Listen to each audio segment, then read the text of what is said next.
Untuk maklumat semua, tadi pagi saya telah membuat satu laporan polis terhadap Menteri Besar Datuk Seri Sanusi, dan saya telah membuat satu laporan di IPD Dang Wangi bersama turut hadir adalah Ahli Parlimen Bangi.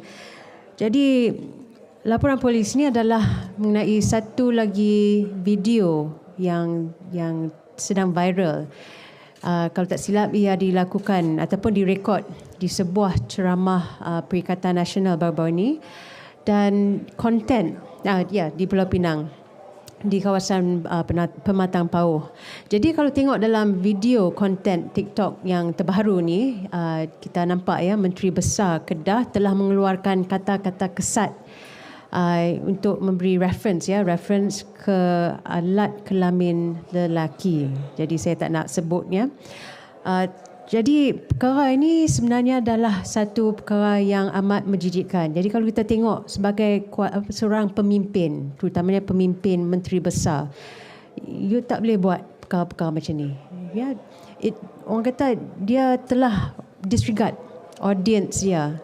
Yang kita tahu audience dia adalah terdiri daripada kaum wanita dan juga anak-anak. Jadi bila seorang pemimpin mengeluarkan kata-kata kesat ni, kita cukup hairan. Boleh tengok kualiti yang memang tak sepatutnya.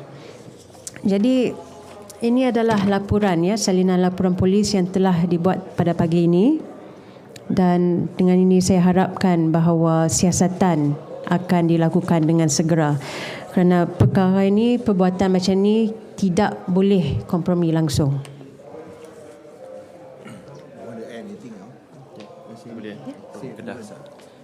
Bismillahirrahmanirrahim. Assalamualaikum warahmatullahi wabarakatuh. Salam sejahtera. Terima kasih kepada semua rakan-rakan media yang hadir pada hari ini.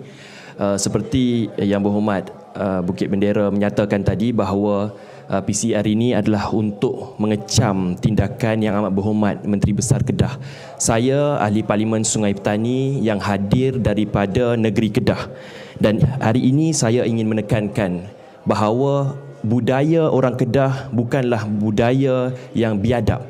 Bukan budaya yang kurang ajar. Budaya orang Kedah, budaya yang lembut, sopan santun dan lemah lembut, penuh budi pekerti. Kalau dia mengatakan bahawa itu adalah cara bagaimana orang Kedah berbicara atau bertutur kata, itu adalah amat-amat salah.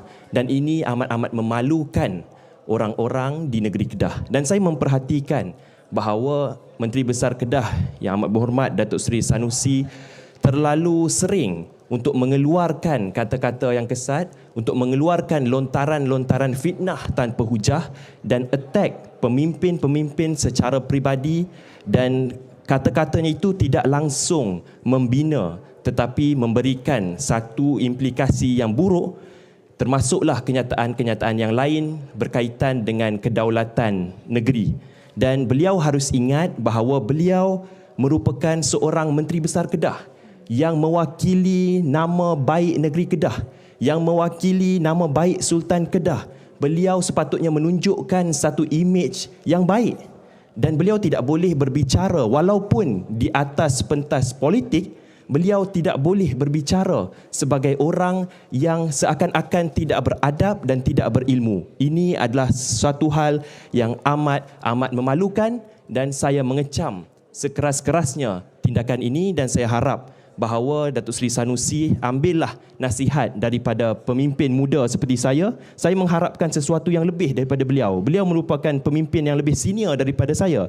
Sepatutnya menunjukkan satu kelakuan yang boleh diambil contoh, satu kelakuan yang boleh saya ikuti. Dan saya harap kehangatan pilihan raya negeri yang akan datang ini tidak akan menjejaskan kesatuan dan keharmonian masyarakat di negeri Kedah, negeri Pulau Pinang dan di seluruh Malaysia. Jangan disebabkan politik kita menunggang ekstremisme. Jangan disebabkan ingin memenangi pilihan raya kita menggadaikan kedaulatan, kita menggadaikan keharmonian sesama masyarakat, tidak kira bangsa, agama ataupun mana-mana negeri. Sekian, terima kasih. Terima kasih kepada Yang Berhormat Bukit Bendera dan juga Yang Berhormat Sungai Petani yang telah berdiri tegas ke atas apa yang kita sifatkan sebagai politik kotor yang diamalkan oleh pihak lawan. Dan di sini saya hanya nak menyatakan bahawa kita mesti berdasarkan fakta. Apabila Menteri Besar Kedah membuat kenyataan dengan kata-kata lucah sedemikian, beliau merujuk kepada sesuatu yang tidak benar sama sekali, iaitu bahawa dia didakwa memaksa orang bukan Islam memeluk Islam. Saya nak menyatakan di sini, nak menegaskan di sini, nak menitik beratkan di sini. Parti DAP, mana-mana pemimpin pun dan juga Parti Pakatan Harapan, tidak pernah ada satu orang pun yang mendakwa bahawa PAS di Kedah memaksa orang bukan Islam memeluk Islam. Ini tak pernah dinyatakan mana-mana. Tapi beliau dengan sengaja membangkit perkara ini untuk mengapi-apikan sentimen rakyat. Dan ini adalah sangat berbahaya. Itulah sebabnya kita janganlah terjerumus dengan dia punya perangkap. Nak gunakan sentimen sedemikian, memainkan sentimen perkauman, ekstremisme untuk menang pilihan raya. Yang kita sebut ialah mengapa nak melaga-lagakan satu kaum dengan kaum lain. Seperti yang dinyatakan oleh pemimpin PAS, bahawa orang bukan Islam adalah punca rasuah. Itu kita kritik dan juga kecam. Semua pihak, Pakatan Harapan secara keseluruhannya, kerana rasuah adalah tidak mengenal warna kulit. Semua terlibat. Ini kita tegaskan. Jangan kaitkan rasuah dengan bangsa ataupun warna kulit. Kerana dia memang satu gejala yang dihadapi oleh seluruh rakyat Malaysia. Tapi bila beliau sengaja nyatakan, jangan kita cakap kita paksa orang bukan Islam peluk Islam. Siapa sebut macam itu? Tak pernah disebut. Dan itulah sebabnya dia keluarkan bahasa-bahasa kesat sedemikian.